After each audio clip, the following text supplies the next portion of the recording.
Welcome to Viji tasty சமையல். நம்ம இன்னைக்கு பார்க்க போகிறது வந்து கட்லெட், வெஜிடபிள் கட்லெட் எப்படி செய்யறதுன்னு பார்க்க போகிறோம். அதுக்கு தேவையான பொருட்கள் பார்த்துக்கோங்க.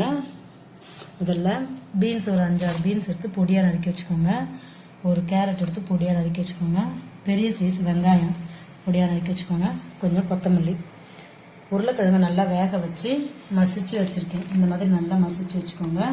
அதுக்கப்புறம் கொஞ்சம் கரம் மசாலா, மஞ்சள் தூள், கொஞ்சம் மிளகாய் பொடி, அப்புறம் மைதா மாவு கொஞ்சம் தண்ணியில் நல்லா கரைச்சி கொஞ்சம் திக்காக கரைச்சி வச்சுக்கோங்க. தேவையான அளவு உப்பு, பிரெட் க்ரம்ஸ் இந்த மாதிரி இருக்கும், அதை எடுத்து வச்சுக்கோங்க. இப்போ நம்ம எப்படி செய்யறதுன்னு பாருங்கள். இப்போ நம்ம ஸ்டவ்வை ஆன் பண்ணி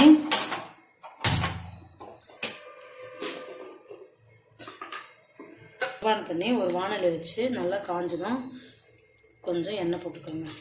இந்த காய்கறி வேகிற அளவுக்கு எண்ணெய் வேணும். அதனால் உங்களுக்கு தேவையான அளவு எவ்வளோ காய்கறி எடுக்கிறீங்களோ அவ்வளோக்கு அளவு எண்ணெய் போட்டுக்கோங்க. இப்போ எண்ணெய் கொஞ்சம் நல்லா ஹீட் ஆகட்டும். எண்ணெய் ஹீட் ஆகிடுச்சு. நம்ம நறுக்கி வச்சுருக்க வெங்காயத்தை போட்டுக்கோங்க.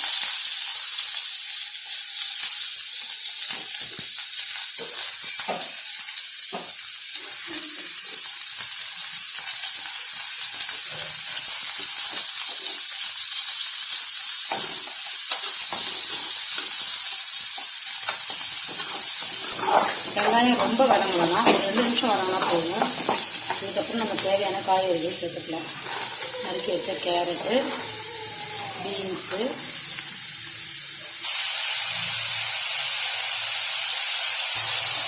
இப்போ கொஞ்சம் உப்பு சேர்த்துக்கோங்க. தேவையான அளவு உப்பு சேர்த்துக்கோங்க. நம்ம உருளைக்கிழங்கு கொஞ்சம் உப்பு போட்டு வேக வச்சுருக்கோம், அதனால் கொஞ்சமாக உப்பு சேர்த்துக்கோங்க. காய் நல்லா வேகணும், அதனால் என்ன பண்ணணும், ஒரு 1/2 டம்ளர் தண்ணி ஊற்றி கொஞ்சம் நேரம் வேக வைக்கணும்.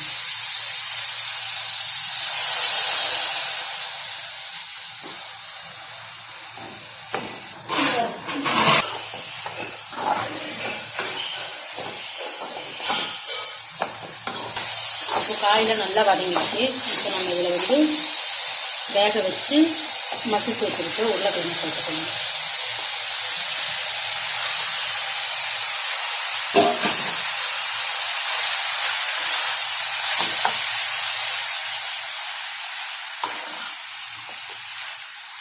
இப்போ நல்லா மிக்ஸ் பண்ணிட்டோம். நம்ம தேவையான அளவு கரம் மசாலா, இதெல்லாம் மஞ்சள் தூள், மிளகாய் தூள், இது எல்லாத்தையுமே போட்டுக்கணும்.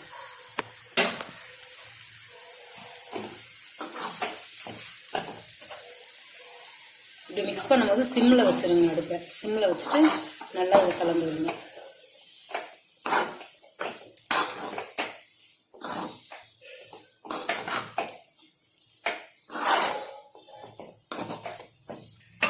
இப்போ நம்ம போட்ட மசாலா நல்லா மிக்ஸ் பண்ணி ரெடியாக இருக்குது. இதில் வந்து நம்ம கொத்தமல்லி போட்டுக்கலாம்.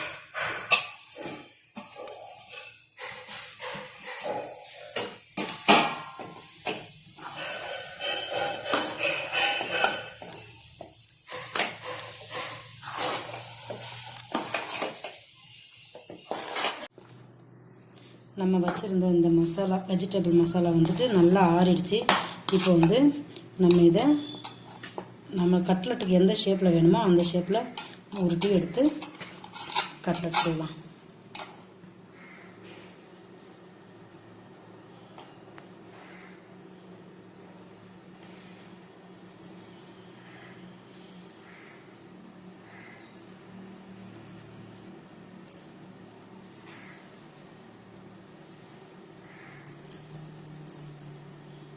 இப்போ நான் ரவுண்டாக இந்த மாதிரி வச்சுருக்கேன். இப்போ நமக்கு எந்தெந்த ஷேப் வேணுமோ அந்தந்த ஷேப்பில் முதல்ல செஞ்சு வச்சுட்டு அதுக்கப்புறமா அதை வந்து பிரெட் க்ரம்ஸில் போட்டு மாவில் போட்டு பொரிச்சு எடுத்துக்கலாம். இப்போ நான் ஒன்று வந்து இப்படி பண்ணி வச்சுருக்கேன். உங்களுக்கு தேவைன்னா நீங்கள் இப்படி கூட இந்த ஷேப்பில் கூட செய்யலாம். நான் உங்களுக்கு எல்லா ஷேப்லையும் ஒன்று செஞ்சு காட்டுறேன் பாருங்கள்.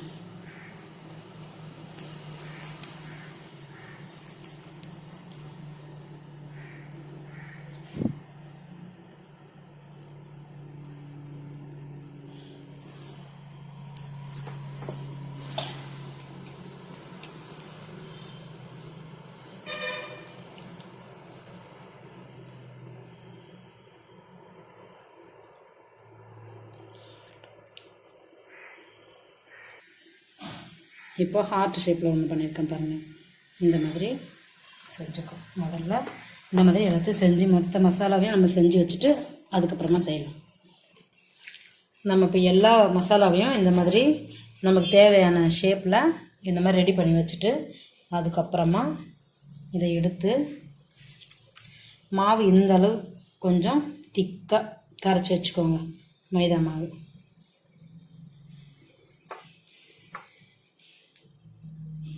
கரைச்சிட்டு மெதுவாக நம்மளுடைய கட்லெட்டை இதில் பரட்டி எடுங்க. ஃபுல்லாக 2 பக்கமும் நல்லா கோட்டிங் மாதிரி இந்த அளவுக்கு வர அளவுக்கு பரட்டி எடுத்து இதை வந்து பிரெட் தூளில் நல்லா இது பண்ணுங்கள்.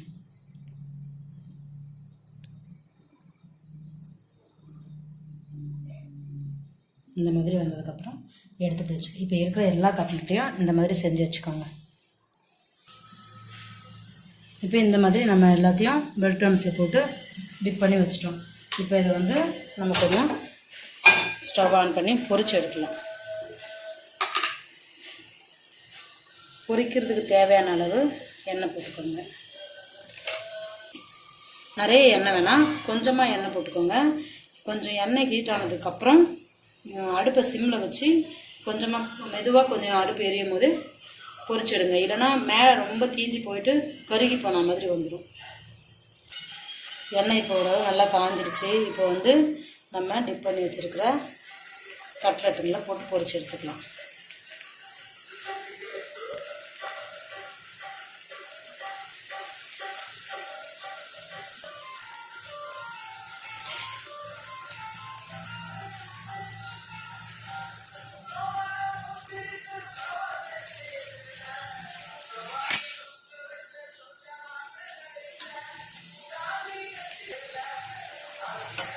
நல்லா கொஞ்சம் ஃப்ரை ஆகட்டும்.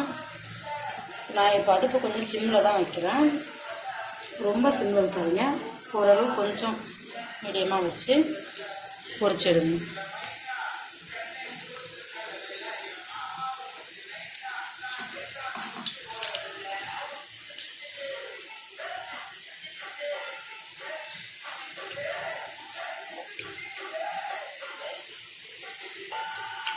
இப்போ இந்த மாதிரி 2 சைடும் நல்லா திருப்பி போட்டு பொரிச்சிடுங்க.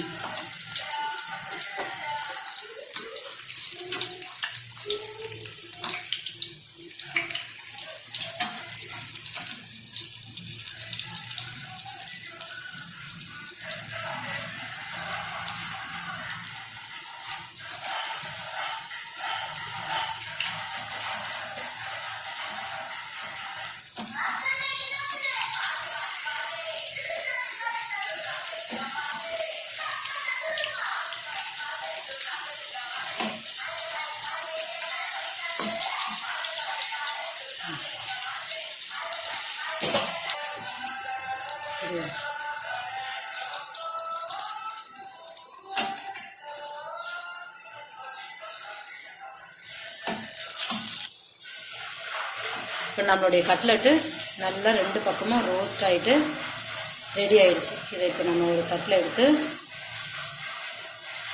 இந்த மாதிரி அந்த இதுவெல்லாம் ஓரளவு அடங்கிடுச்சு பாருங்கள். இப்போ லைட்டாக தான் இது பண்ணிகிட்ருக்கு, அந்த எண்ணெய் கொப்பிடிச்சிட்ருக்கு. அந்த ஸ்டேஜுக்கு வந்ததுக்கப்புறம் நல்லா கட்லெட்டு 2 சைடும் வந்துடுச்சு. இப்போ எடுத்து நம்ம ஒரு தட்டில் வச்சுக்கலாம்.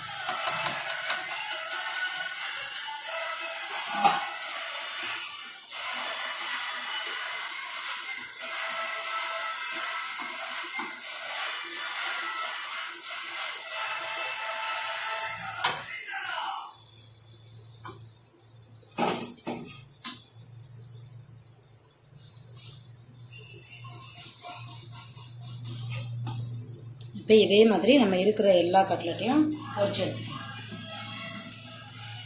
சுவையான நல்லா இப்படி கிறிஸ்பியாக இருக்கிற கட்லெட் நம்மளுக்கு தயாராகிடுச்சு. இந்த மாதிரி டொமேட்டோ சாஸ் வச்சு சாப்பிட்டிங்கன்னா ரொம்ப சுவையாக டேஸ்டியாக இருக்கும். குழந்தைங்களுக்கும் நல்லா விரும்பி சாப்பிட்ற அளவுக்கு இருக்கும். இது இந்த சமையல் உங்களுக்கு பிடிச்சிருந்தா சப்ஸ்கிரைப் பண்ணுங்கள், லைக் பண்ணுங்கள், கமெண்ட் பண்ணுங்கள். தேங்க்யூ.